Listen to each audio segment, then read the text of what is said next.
Welcome to Codocrux. I am Gandharva. And I am Bhavesh, and today we will kickstart this our tutorial of Python. So in this tutorial, we will first look at a very basic building like block of Python, that is variables. Now variables is very easy stuff. It is the actual containers with store values. Like in a while you will see how this is practically done. But variables are storing values which are numbers, strings, or booleans. So what they actually do is they allot a memory location and in that store values which we will use future of our program. Like the variables can be of integer type. Integer is our normal numbers with a fixed range of data, uh, actually the data size. And float are decimal. Complex numbers are actually the complex number which we see in our math. This is not used much. Strings are actually strings, words, letters, anything of that sort. And boolean is true or false. Like, is an expression true or false? We will see this in a while.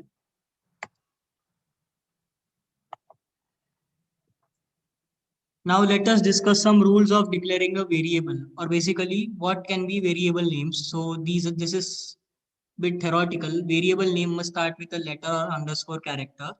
A variable name cannot start with a number. I mean, you cannot declare variable as one codocrux. It can be declared as codocrux one, but it cannot be declared as one codocrux. Then similarly, a variable name can contain only alphanumeric characters and underscores from A to Z, 0 to 9 and underscore. So it cannot contain an exclamation mark in middle of it, or neither it can contain a question mark in middle of it. Variable names are case sensitive. So considering variable car with a capital C and considering variable car without a capital C, both are different variables. So now I think we should hit the code for more detailed and perfect explanation.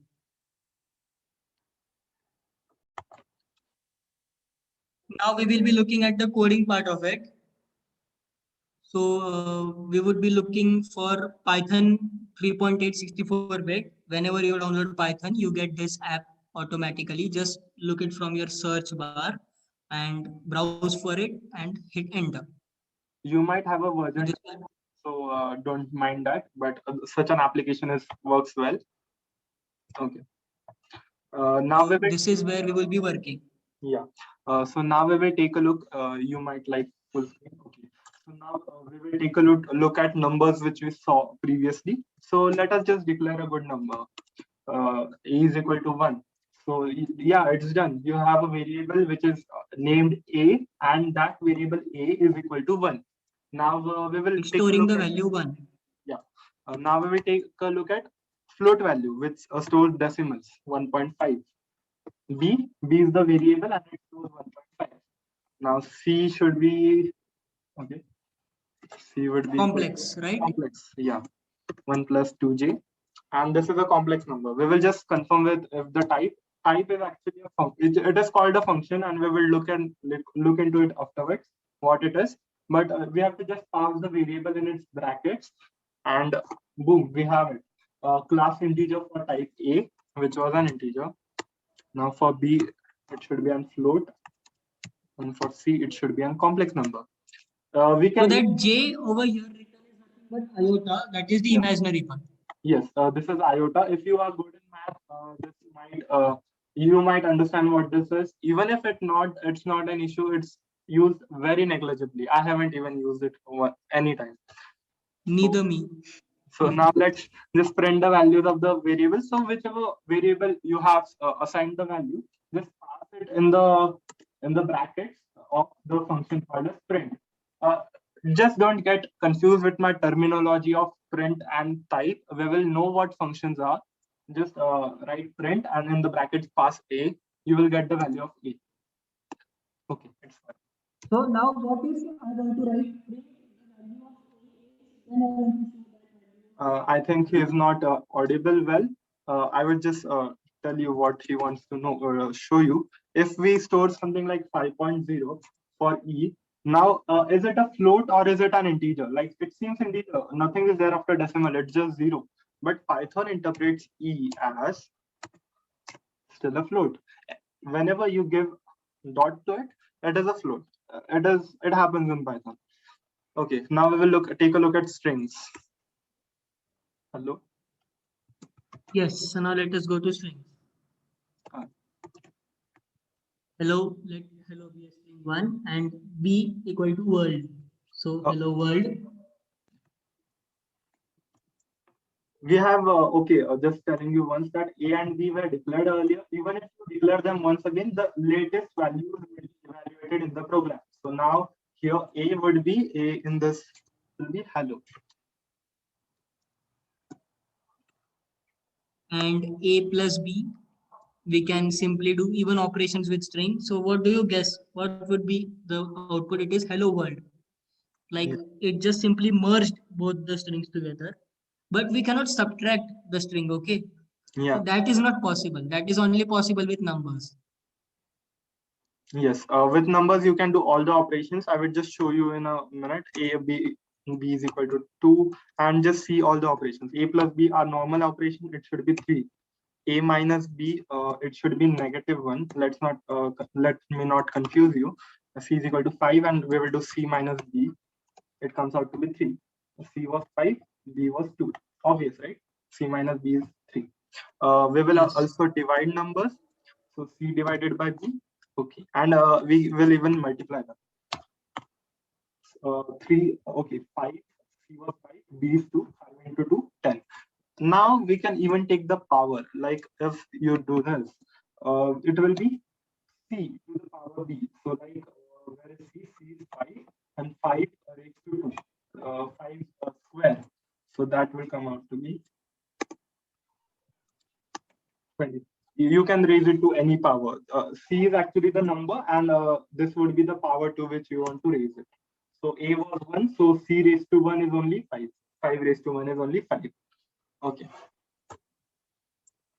So whenever you write C a number power 0.5, it simply gives the square root of that number. Yeah, you want to try it once? This is it. Let's suppose B equal to 4 and square root of B we want to find, it should be 2. So B yeah, even that can be done 0.5, it gives 2.